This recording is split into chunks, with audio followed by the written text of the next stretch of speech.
Thank you for joining us on episode 17 of Zero Basis Points podcast. Today's guest is someone we wanted to have on for a while. I'll do a little intro and then let him do his kind of shtick. Tyrone Ross Jr. is the founder of 401 Financial and the CEO of Turnkey Labs. They're building the infrastructure for that advisors need to work with crypto assets. He's been an elite athlete, a fintech founder, and one of the most consistent voices in our industry. So Tyrone, welcome to Zero Basis Points.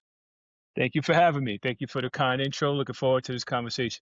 Of course. And George is big on crypto. I'm big on crypto as well. I think our industry isn't as big yet. It should be bigger.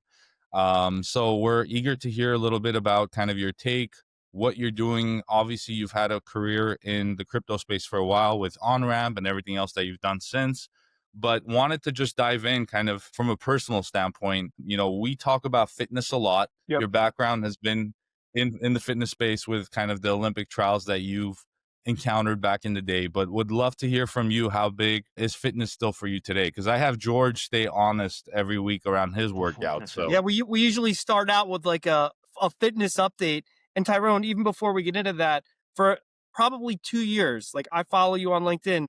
I don't know if I've ever disagreed with one of your posts, but your posts also have motivated me to exercise over the years. Where I'm like, oh man.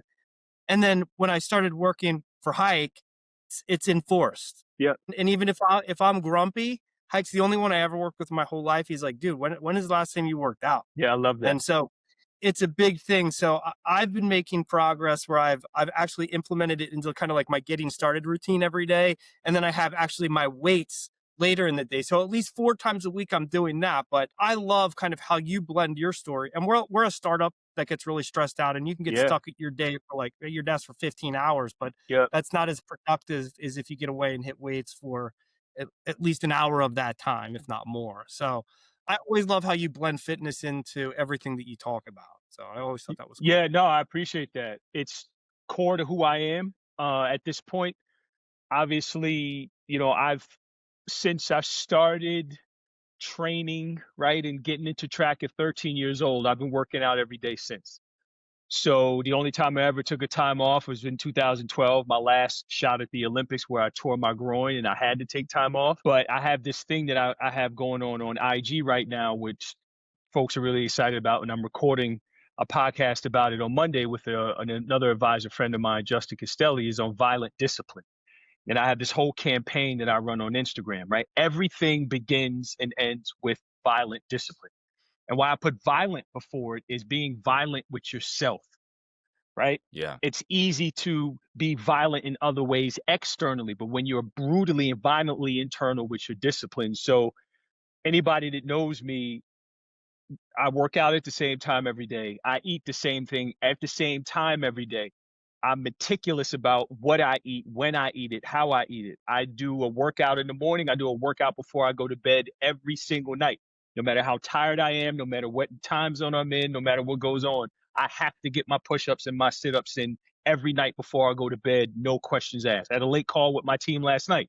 As soon as we got off reviewing code, I got on the floor, I did my push-ups. I make sure I get at least 20,000 steps every day, not 19,995, 20, at least 20,000 every single day. So that rigor, that intention, that purpose, that principle has a lot to do with everything else that happens in my life. And I personally believe that the startup space has this thing of like, you get a reward for falling out of shape because you're building a company. I don't think there's any excuse not to be in the best shape of your life while you're building a company. And I've been, ever since I started building a startup, my attention to my health and my nutrition and everything is only increased. I dial it in even more, because if you follow me around every day and you look at my meetings, you shouldn't see a drop off in my energy in the first meeting. You shouldn't see that the last meeting be, oh, this was easy, his last meeting in the day. You should never know. So being able to keep up that energy level, that vitality, I express it to my team. I express it to my shareholders. I express it to anybody who listen. And I tell my team, Turnkey is going to be a success no matter what. What I will not do is sacrifice human beings to do it. Right? So everyone needs to eat, sleep, drink well, and then we'll get there along the way. But I will not sacrifice one human life on the way to building a company that I know is going to be successful. And if it's not successful, it won't be because everyone destroyed themselves physically along the way as well. It'll be for something unforeseen.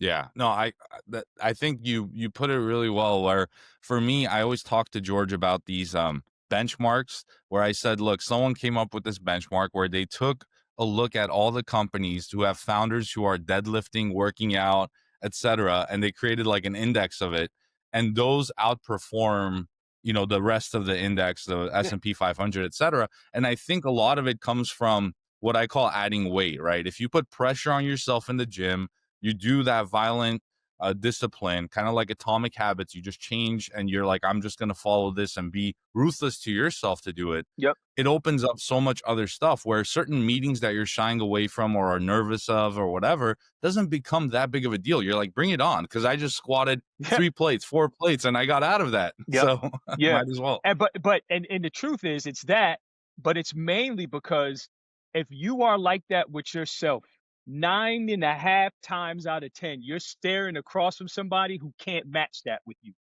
And that, to me, 100%. I internalize that. I look at this person and I go, I will absolutely melt you mentally because you can't get to where I can go. And I don't Yeah. need to say it, but I can see it. It's in your physical disposition. It's in your energy. It's in your preparedness. Yeah. I'm not the person you want to meet one-on-one in the phone booth like that. Yeah. No, that's awesome. Well, I mean, a lot of it, what do you think, Tyrone? I mean, from the aspect of being an Olympian to then going into the business space, you obviously go through trials and tribulations. You go to the low of lows and then you can bounce back and you're like, I can do this in business or anywhere else in life. But a little background on yourself from the Olympic side of it, from the athletic side and the family, personal kind of journey. Yeah. Do you think that that's what motivates a lot of what you're doing now? Or is it just kind of you've had it in you since 13? No, I didn't. It took a lot for me to find it. And then when I found it, I was able to pull on that string. So one, yes, my dream, right? Everyone talks about dreams, and my dream as a kid, when I sat on the couch and watched the 96 Olympics and I said I wanted to do that, my dream is never going to come true. And I had to face that. It almost took my life because of it. But if I can't have an Olympic medal, I want everything else that God put on earth, and nothing is Yeah. going to stop me from it. So that's a motivation. The other motivation is being the first in my family to finish high school and seeing what my dad went through and how he was treated. And we share a name, and what my parents sacrificed for me to be able simply to go to the high school that I went to, which ultimately changed my life. So I think about those things often. And I think this also goes back to what you're saying before is, people talking about, motivation and all these other things, right? The spirit is going to leave you when you find the quote, or you get the Yeah. you get the message from the pastor, or someone wrongs you or they mishandles you or whatever. But can you hold on to that every single day, of the person that told you no, of the person that cheated you, right? Of the person who stood in your way, of being a kid and having to go to the bathroom in plastic bags like I did and walk them out to the street, not having a childhood home, knowing that your Yeah. dad can't read and write, but had to learn to read and write to get 2 jobs, one to get your mother out of the house, another to get her off welfare. I internalize that every day. So when you can keep those things handy, startups are hard. Yeah, my parents had it hard. Startups aren't hard. Yeah. You know Yeah. what I'm saying? And I think Yeah, we exactly. all have people. We can go find people in our family, be like, really? Like, you're about to run out of Yeah. money. Congrats. Yeah. Right? Yeah, you had Yeah. a bankroll of this much Yeah. and you're running out a Yeah. little. You're That's now. fine. Yeah. You had money. Now you're running out. Oh, Yeah. what do you want? What do you want from us? I think I heard a podcast you were on, or it was a segment from wealthmanagement.com that was around 2 years ago that they put out. And I remember your story a little bit, and it reminded me of one thing that came up recently where it's like Margaret Thatcher, she said something like, the 2 advantages I had in life was I had no money growing up and I had good parents, right? Yep. And I think a lot of that, people who are willing to stick their neck out for you, when you see that so close to home, it just makes the world, I don't want to say not as big of a deal, but the stuff that you do are become trivial, where you're like, this was a real thing I had to see someone deal with. now I have this other thing, and it doesn't seem like that's that far of a stretch that I could succeed. Yeah, So I think it's 100%. awesome that I tell my yeah, very successful friends that, and some of the wealthy people I know all the time, is that you can't gift your kids struggle. Don't try. You can't gift them struggle, and stop preparing the path for them. Prepare them for the path, right? And here's the thing, no matter where you fall on the income spectrum in this country, life is gonna life. It's exactly. gonna life. So you either get it younger, you get it in the middle, you get it at the end, or you get it in all three phases, but you're gonna get it at some point. So I think it's really important for those of us that do have the benefit of the refrigerator being empty to Yeah, always hold on to that, right? And knowing what it's like to not have. That's something that I think is anyone that has come from very little means, and if you listen to their interviews, that's something that they hold on to deeply. I agree. I agree. Well, pivoting over to kind of how that personal journey transcended into your career, kind of give us a rundown of how you got into financial services, and then we can dig a little deeper in what you're doing today with crypto. Yeah. So before I got my first job on Wall Street, I was a probation officer. I was a juvenile probation officer, and I had a caseload of 40 of the worst kids Wow. you would ever want to be around. Gang members, very dangerous kids. Yeah. And I was in graduate school at the time, and I really was trying to figure out what I was going to do, but I was still training and doing a whole bunch of things. And I had a professor who had mentioned Wall Street, and I didn't know anything about Wall Street. I didn't know anything about stocks. I didn't know anything about any of that. I didn't grow up in a house where we discussed those things. So here I am, 20 something years old. I don't know anything about stocks or markets or any of that. So anyway, he was like, man, you would be really great on Wall Street, I think. And I'm like, all right, well, break this down for me. What are you talking about? So he kind of walks me through the whole thing. I start interviewing, and I get a job at this firm called Financial Dynamics, which is an investor relations and PR firm, eventually acquired by FTI Consulting. And I got the job in 2008, and crash course on everything Yeah. that was gonna right on markets or everything. AIG was right out the window, right? Yeah. So I had no idea what was going on at that time, but I learned on the fly. So again, the beautiful thing of nothing in your life is wasted. I get that job. I have a mentor there. He's like, I kind of feel like you're a caged animal staring at screens all day. I don't think this is your jam. You'd be great on the retail side. And I'm like, well, what is that? Right? Like dealing with individuals, whatever. So long story less long, I go to a little chop shop broker dealer, Rockwell Securities in Midtown Manhattan, One Penn Plaza. Learned the cold call, right? They took my phone, they gave me a stack of leads. You face the wall, you dial 800 times a day, Yeah. right? Glengarry Ross Yeah, yeah, status. Yeah. absolutely. 100%. You get 10 to 12 leads. You can leave early. You don't. You go call till you get them. So I learned the cold call. I learned the pitch. And then I start hearing about wirehouses. And then I get to a wirehouse. I went through Merrill's, at the time it was called the PMD program. So went through the training program. Anyone that knows anything about that, it's like the Harvard or the Y Combinator of training programs. Very hard to get Yeah. through. About halfway through, three quarters of the way through, I got a friend who's badgering me about some mythical man who created these coins. And at this time, I'm drinking the Merrill Punch, right? I don't know. I'm Yeah. like, so Yeah. you want me to believe that some man somewhere created these coins that are worth whatever? So this was 2014 or so. He had me download a wallet. He sent me some, and it changed my life. And if you grew up in a house like I did without a bank account, you only need to see that once. I couldn't unsee it. And I'm like, Yeah. tell me more.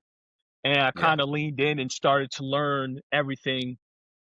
And I started to talk about it on, X and well, Twitter at the time. And I was the only advisor really making sense of it. Josh Brown got wind of it. Me and him linked up. We shot a video in Bryant Park that went viral, Yeah. and the rest is history. So that's kind of how it started. So left Merrill eventually because it was only so long I could get tomatoes thrown at me in the advisor meetings. They wasn't having it. Started Yeah. my first RIA, and I had a bunch of young clients who owned millions of crypto, but they hated e-money. They Yep. hated Schwab. They hated it all. So I was like, I got to find my way out of this. So anyway, it was just a lot of that. Eventually linked up with Jason Wank. when he was building Altruist super early, watched how the sausage was made, left Altruist to start on-ramp. Da-dun, da-dun, da-dun, da-dun. Now I'm sitting here with you.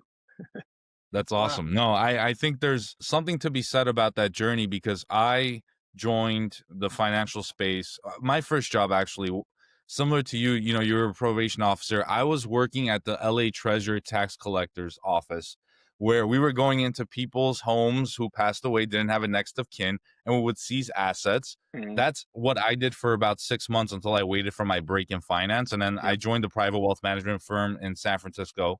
And that's kind of growing up in a household that's not really centered around money. You go in and you see these reports with millions of dollars on it and people, who are updating alternative assets and things like that. You're like, wow, traditional finance, and this is all great, and this is where I want to go. Long story short, on my end, I ended up in the startup space with a company called Adapar. And from there, that's where I got my first exposure to advisors trying to make sense of crypto because we had to do all their performance reporting on our side. And they were like, hey, this client just told me they have this much Bitcoin. I don't know how to get this value in, and I don't know where to go from here. So on the other side of where you started kind of seeing and interacting with crypto, I was having to solve for like reporting issues related to it. And like that opened my eyes to a lot of it. And so we go back and forth around crypto a lot with George. He's a big fan of Fart Coin, actually, just full disclosure. All right. I'm he I always got into the craze. So 2018 is when I got in. Basically, Bitcoin was about 18.5. It's like my entry point. But I did get like 2001, 2002. I'm a big fan of Soul because like it's like that's like casino action for me. That is so much fun. Like that's where I have my casino fun, if you Yeah. will, or where I'll gamble. So, but yeah, I felt like Farcoin was a deal. I brought it up to Haik. It's like the only thing I have that's been rising. Right. Actually, I think it's down on the day, but I do have fun with those coins. But when I send something to a Phantom wallet, I expect it to go to zero.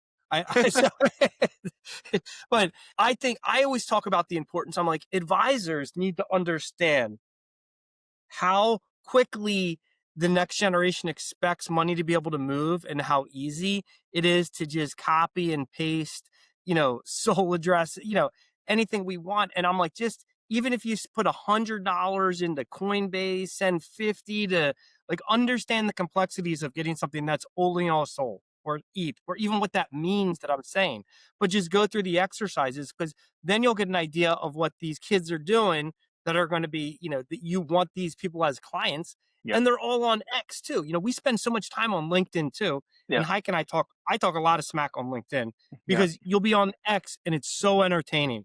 And then you got to go over to LinkedIn because it's like the necessary part of our industry that's where a lot of the eyes on. Yeah. Right. But like you're the only one talking about crypto. Like you're my crypto guy on my LinkedIn feed. There's nobody else talking. It's like even this week with the DTCC news, Haik and I saw that, and to me, I just think direct feed. Long story short, data feed with transactions. Right. And our space still nobody's talking about. Right. No. And yeah. Welcome to the last 12 years of my life. Yeah. It's been both of what you mentioned has been a pain point, right? When I was working with clients that had this stuff in 15, 16, trying to get, would go and need money and it would just sit there like a pet rock. Right. Yeah. And then having to use a tool called Lumina, which was bought by BitGo. Right. And then at OnRamp, we had a little bit of this aggregation feature. We, integrated with Zabo, and then Zabo got acquired by Coinbase, and it started to plant the seeds for what eventually would become Turnkey and all these other things. But as the space grew, as far as money in that was invested and price going up, and even ETFs being launched last year, there was still these missing components for advisors that exist to this day.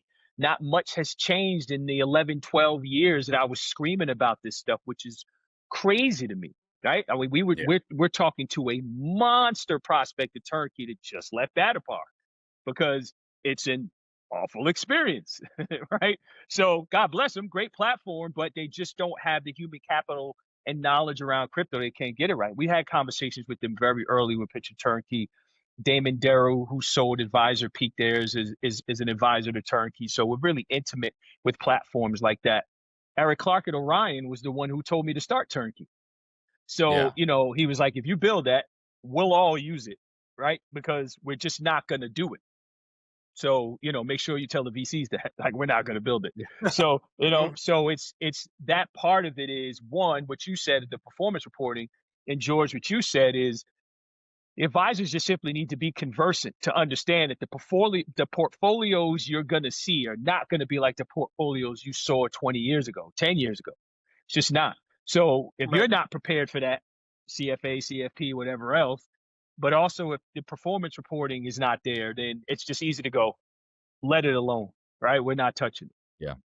Yeah, we need to create our own designation for crypto financial advisor, kind of like the CFA, for that, just to be knowledgeable. But really quickly on the on-ramp side, Craig Eulencott, who we also interviewed as a part of Zero Basis Points, and he's been a friend of ours for a while. I know he was out at on-ramp at some point as well. Yeah. Now I think Securitize took it down. The acquisition happened around 2023, if I remember correctly. Yep.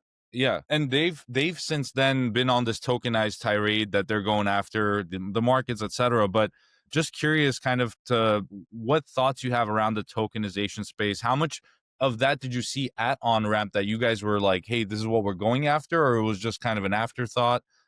Curious to hear how that worked out. Yeah, so Craig is a good guy. He was our chief product officer at on-ramp. I think tokenization is bogus. We were never looking at tokenization. I think it's a marketing term now. What they mean to say is on chain, but they don't want to say that because it's scary. So the marketing people need jobs. So we'll say tokenization, right? But they mean on chain. But again, if you look at the DTCC stuff, if you look at all, they're either using a public blockchain, SoFi today, public blockchain, that's on chain. It's okay, guys, right? Just to say on chain. So we weren't necessarily thinking about tokenization then.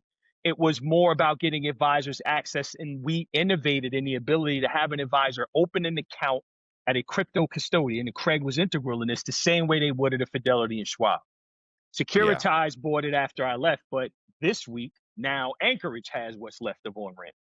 So there's, Securitize is very much going into the tokenization realm or whatever, Coinbase kind of threw their hat in the ring yesterday, so we'll see how that goes for everybody involved. So I do think it's a lot of hype around tokenization and all these other things where everyone just simply means on chain. So I don't use tokenization. I make sure my team doesn't use it. We're not on that hype train. We do everything on chain. At my RIA, we've been on chain. We have an on chain index. We have scores and models. Right, we do everything on chain. We don't use centralized custodians. We're a non-custodial firm, advice only, because we don't believe in using custodians. That's what matters. Not we're going to tokenize this real world asset. I've been in crypto again almost 13 years. I don't know what a real world asset is yet. Is this a real world asset? This cup? Like, what are we talking about? If it has a price to it, right? It's like I got real world assets. A building. Like, gold. What is it? Where does it stop? And I think the reason why you would tokenize something. So I'll combine two things here, right? Last night I was asking senior developer, like, how do you recognize good code? And he goes, well, I'm doing a code review. I asked for two things.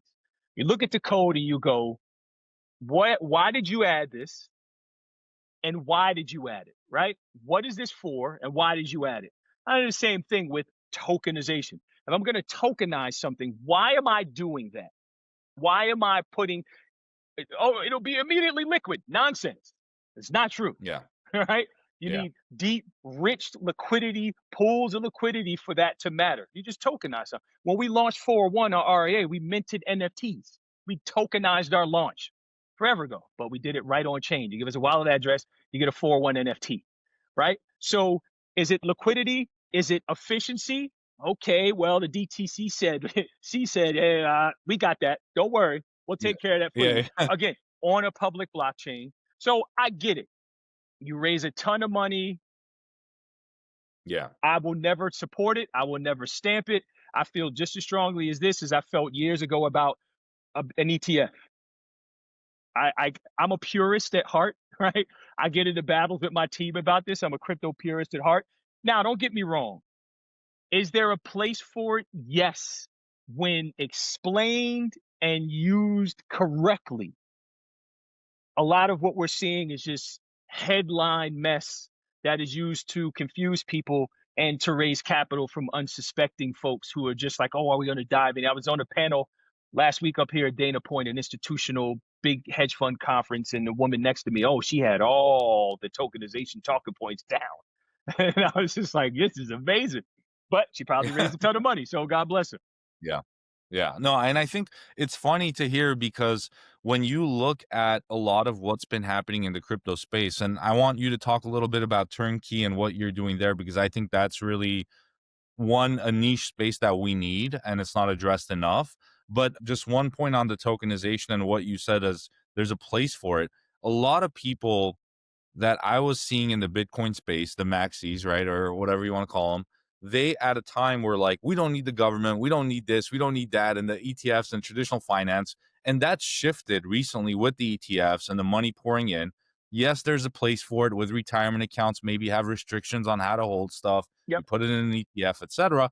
But I think that shift in narrative, it's kind of refreshing to hear from you that you're a purist and you're like, it's on chain. Let's not sugarcoat it. Let's not say this or that.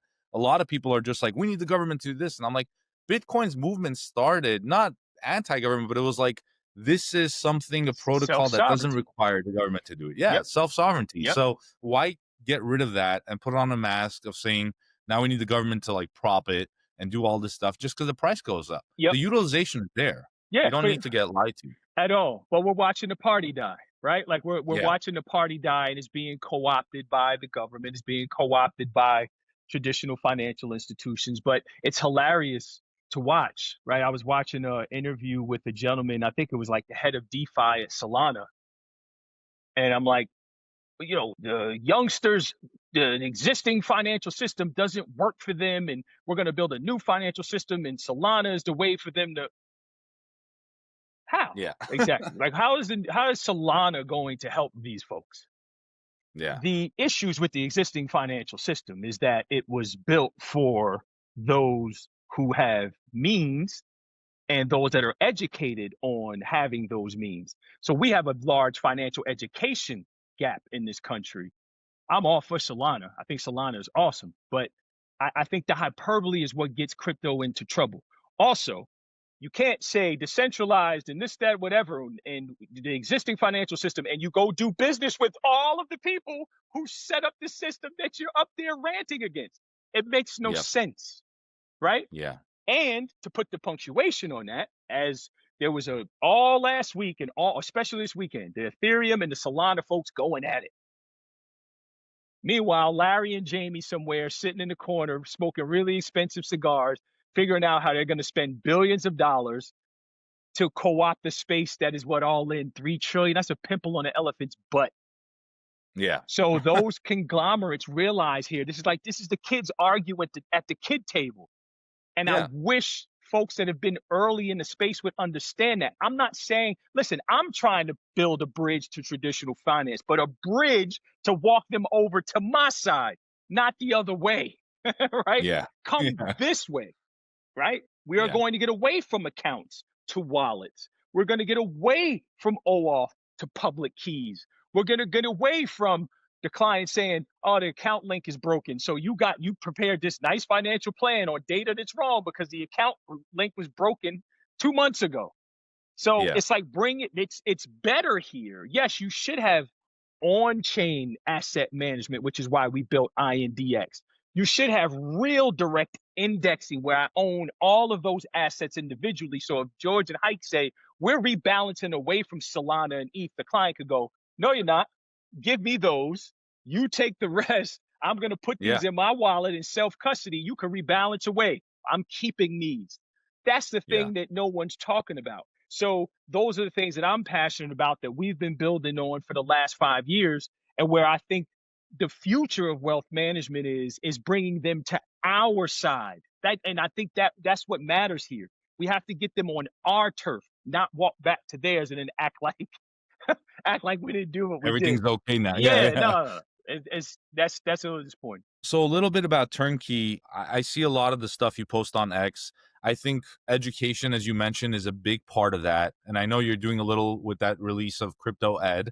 But kind of just give me the lowdown of Turnkey, how advisors are using it today, advisors who are listening to this that are interested, how they would get in touch, where they I think the biggest issue for advisors is sometimes they feel like they're not ready for it, or they have that learning curve, which I know you've talked about a little of, like, we always say, buy a coin, put it in a wallet, see it blow up. It's fine. Like, you're going to learn how it works. But, Yep. How does an advisor interact with Turnkey? Where's some of the stuff where you will point at and say, you're ready at this point, or if you're getting clients asking this, come to us, etc. Yeah. So think of Turnkey as Plaid meets InvestNet for crypto.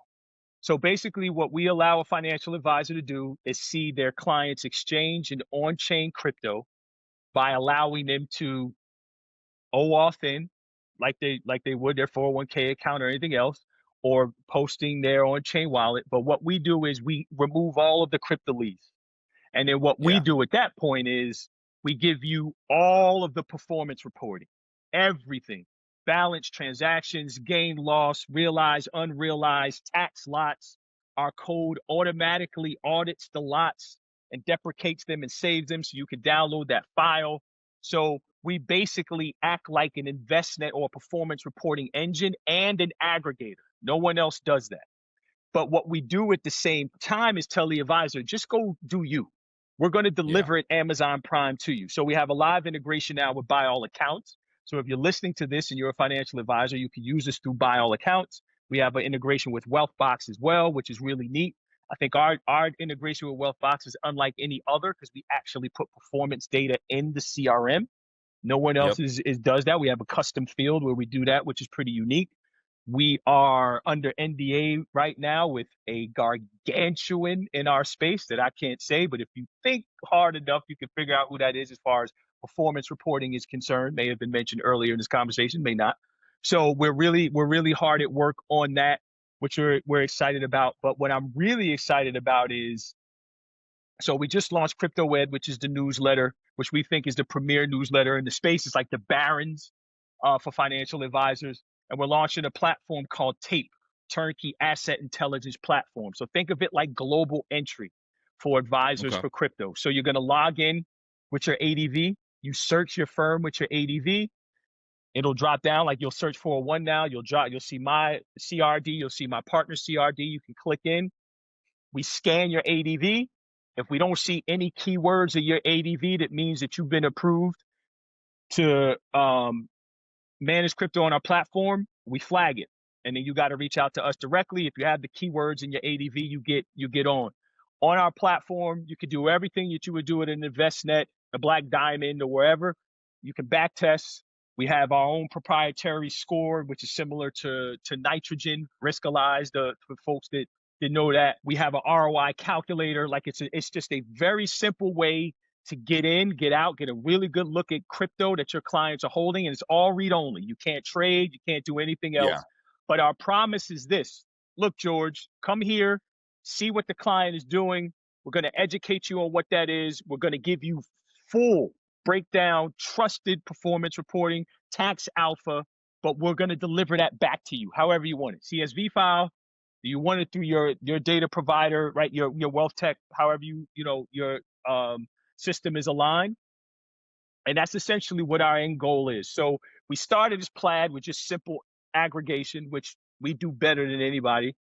We moved into now the performance reporting, full tax reporting for advisors, and everything we do is for advisors. Everything is geared to and for advisors.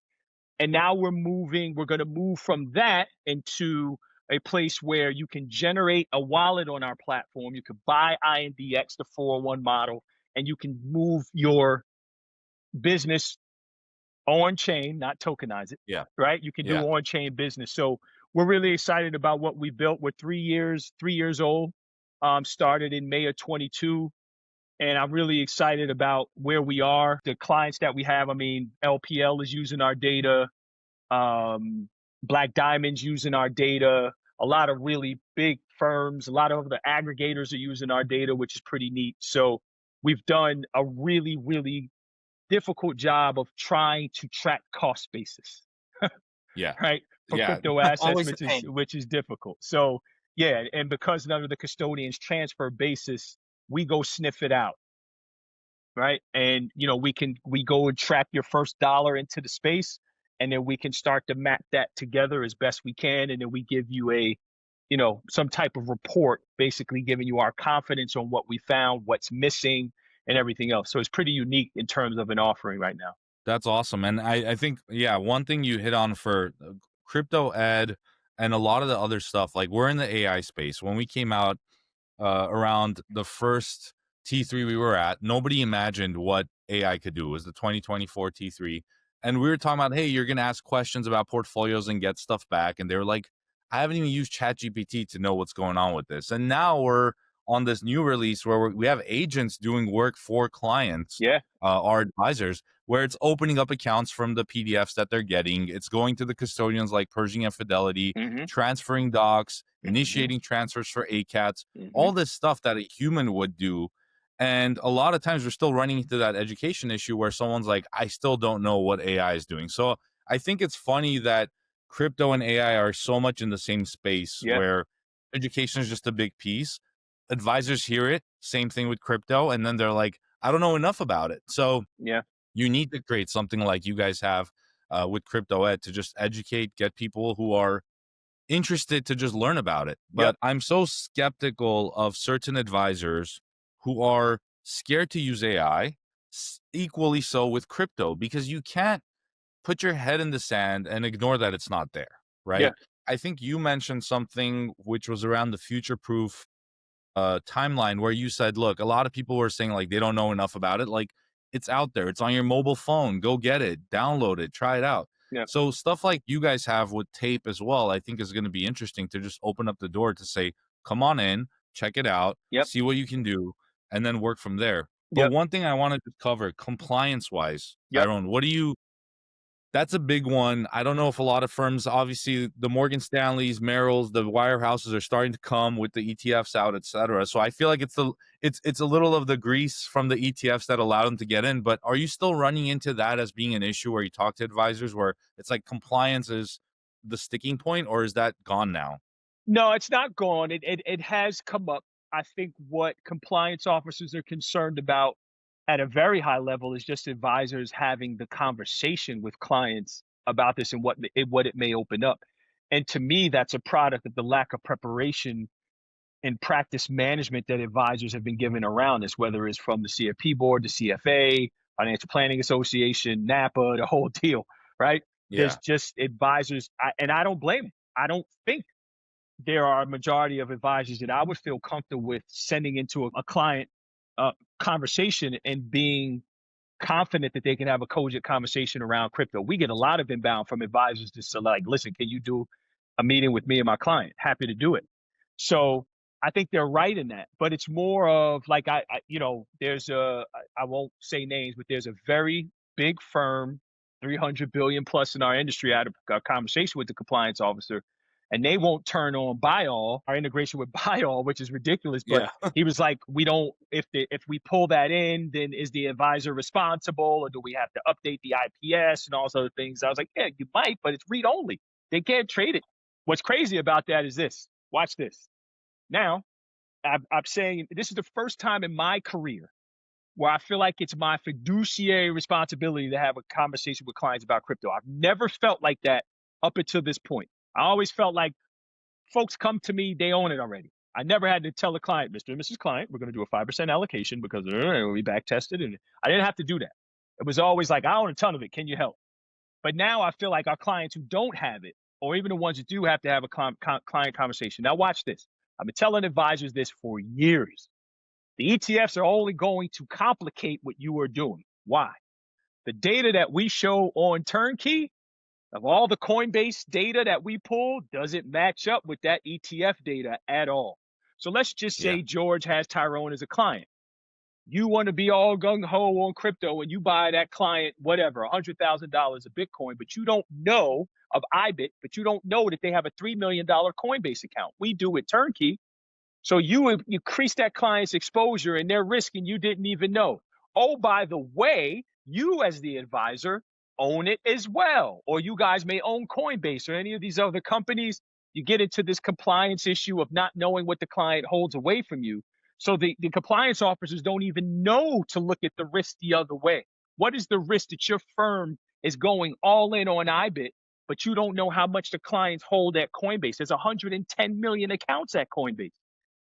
The average account size on an allocation to Bitcoin on our platform looks nothing like the ETFs. I can promise you that.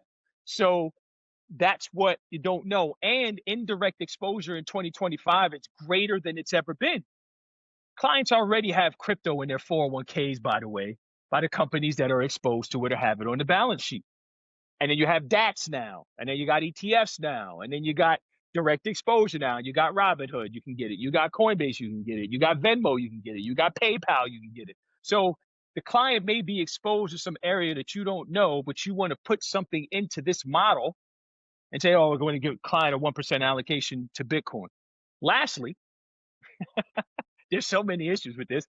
Speaking of future proof, I'm at future proof. More than one advisor had come up with frustration and saying, are you buying the ETFs? I said, I don't like them, but if a man wants blue shoes, you sell them blue shoes. That's Wall Street rule number one. So we sell clients blue shoes if they want it. We find the cheapest one. At the time, it was Van X. I don't know if they hit the AUM hurdle. Well, now there's a fee, but we were buying that one. I know the folks at Bitwise, we were buying a little of that too. And I'm like, wow, what's up? It's like, well, we added it to a client portfolio, but we can't get paid on it. I'm like, what do you mean? Like, and we don't bill AUM anyway. It's like, we can't get paid on it because it's non-discretion. The client, right, it's unsolicited. Yeah. So when you go to get paid, you can't get paid. And then it hurts with the rebalancing and everything else as well. This wasn't thought all the way through. You know what the problem for that is? I mean, the solution to that problem is when Schwab goes, hey, we're launching trading. You could buy SPA. You could buy those models and you can buy it directly, build a model, and now it solves that. And everyone's going to go. So I think Schwab is about to swing a guillotine next year. Woo, it's going to get crazy. And I think that is the best way to do it. It's not an ETF. Again, God bless all of those folks that are printing money. But if you are an advisor with an asset that trades 24/7, 365, are you kidding me? How could you're putting training wheels on a Ferrari? It doesn't make sense. So anyway, I think when you really know the space intricately like I do and my partner does, you can't look at the space now. We point things out to regulators and compliance officers to say, you're putting your advisors at risk because you don't know what we know the way that we know it. There's a reason why we don't custody at Coinbase. You know what I'm saying? Like, there's a reason why we do what we do. So, and then their eyes get big as softballs. And then you get to educate them in that manner. But, and the last thing I'll say is this, I know we're coming up on time here, but the biggest issue is it's a human capital issue. Your Adipars, your Investnets, your Orions, your Fidelity, your Schwabs, your Pershings, all these folks don't have the human capital. They don't know folks who can put one foot in crypto and put one foot in the traditional world and being able to blend the two. And I think that's where you're going to run into a lot of issues, and which is why I'm interested to see what Schwab does and why one of our predictions is that they're going to have to acquire some crypto talent. For sure. And I think recently, last week or earlier this week, the OCC put out a conditional approval for Fidelity's digital assets as a bank, National Trust, Ripple's National Trust, Paxos, all these guys who are going to be able to house digital assets.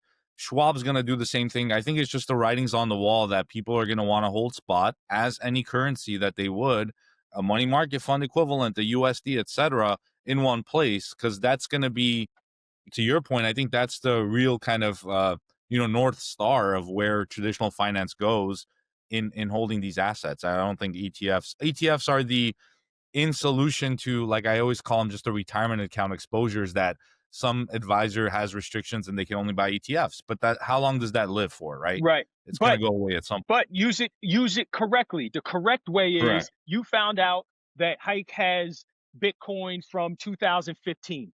It's $7 million. Put it in an ETF. Get that security off of him of the keys and all this other things. It's an inheritance planning tool. It's not a Correct. portfolio management tool right now. It's inheritance planning. It's tax planning. It's de facto insurance planning. But as far as management, portfolio and asset management for an advisor, it's painful. But what do I know? Yeah. And one thing I'll ask though, Tyrone, I'm curious, how many advisors do you think, and I think the statistics are always sobering around it, but how many advisors do you think are actually in 2026 will be holding or kind of directing clients around crypto assets? If let's assume compliance is an issue. I would imagine now, like truly managing it in 2026, I don't think you could probably find 1,000 firms in the country. I don't think you get close to that. And I'm overstating that by a lot. I think if you had 500 that were really in it, and then when you get to folks that are doing it like we are at 401, you probably won't get to 100. Right. So I think you're 100 Yeah. that are really doing it day in, day out like we are. And at the high end, 1,000, I don't think you get there. I really don't. I think it's small. But what I try to get everyone to understand is 3% of crypto globally is managed professionally. Only 3%. We are so early, right? You guys know this. It's going to take a long time for it to get embedded in model portfolios so the biggest firms are buying it. It's going to take a long time to get, for plan providers to be comfortable. It's going to take an even longer time for advisors to feel comfortable just going on and buying spot. So this is a 10-year road, I think. And I think right now for wealth management, as I put in my post yesterday, we're moving slowly from mass acceptance to mass adoption. But I am 100% convinced, and I'm betting my career on it, is that the biggest opportunity that there is in crypto right now is in our industry. And I will argue that with anybody, anywhere, at any time. Right? Yeah. In the sun, wearing all black, right? Drinking tea. I'll bet it. Right? So I think because it's so early, the pace is slow. Advisors are slow to adopt. You got the compliance, you got all these other things that are issues.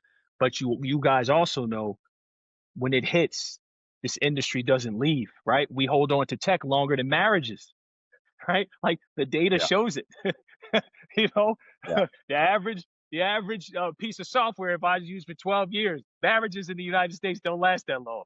So, it's sticky business if you can get it, but it takes a lot of work. A pebble a day, as I tell my team, a pebble a day will move the mountain, but we just got to keep moving pebbles every day. They'll get there. So one thing I always ask all the guests we have, and this will be kind of the last point, Tyrone, what is one thing you love about our industry and one thing you just hate, you want to get rid of? And I kind of know where you're going to lean, but I'm just, let's kind of rip the Band-Aid for a lot of the listeners. The one thing that I love is you can come into this industry with any background. And I think that hasn't really changed much. And yes, I've faced some racism and all these other things, but again, I was a probation officer, right? I'm a black man. You can get licensed, you can get in this industry. It's come on in if you can do these things. And I think that as far as this country battling now with merit and all this other stuff, you pass the test.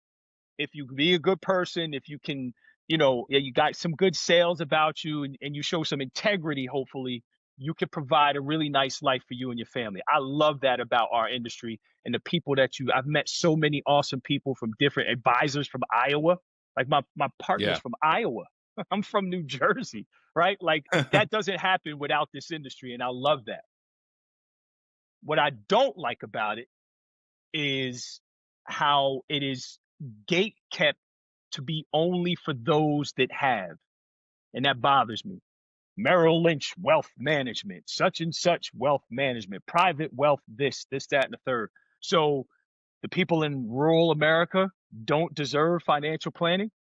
Like they don't deserve all of these things. Like people that are on SSI, WIC, TAMF, all these other things, they don't deserve planning as well. I think our industry does a really good job of making sure that the people that know it's for them, and a really bad job of letting the people know that it's for them too, that it's not for them. And I think that's what I wanted our branding to be at 401. I wanted folks to look at our branding and go, man, I feel like that's for me. So our largest clients are single Black women. We have a gay couple in Portugal, right? We just had a laid off government worker.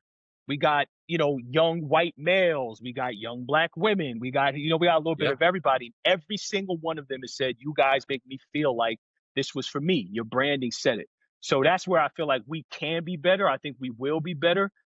I don't like a lot of things about our industry, but I do think I will always be bullish on it because there's so many ways that it could change. Technology is going to disintermediate it. Demographics are going to disintermediate it. But there's nothing better that you can do is get someone to understand money and what that means and help them change their life. And if you're asking me, there's nothing better than that. Right now, there may be things more important, anesthesiologists and cardiologists and scientists or whatever. But what do all those people need to live? Money. And as a one thing we talk about every day, to me, that's the most powerful. So you can have the fancy degree and save lives, but if you're just running through your money and you don't know what to do with it, you won't be doing that very long. You'll be of use of nobody around you. So that's what I love about our industry, but I think we could do a better job of making sure that it's for everyone, not equality, equity. Yeah. That's important. I agree. And I think one of the things that just like you said, I mean, these folks need money to survive, and you never want to get between a man and his next meal.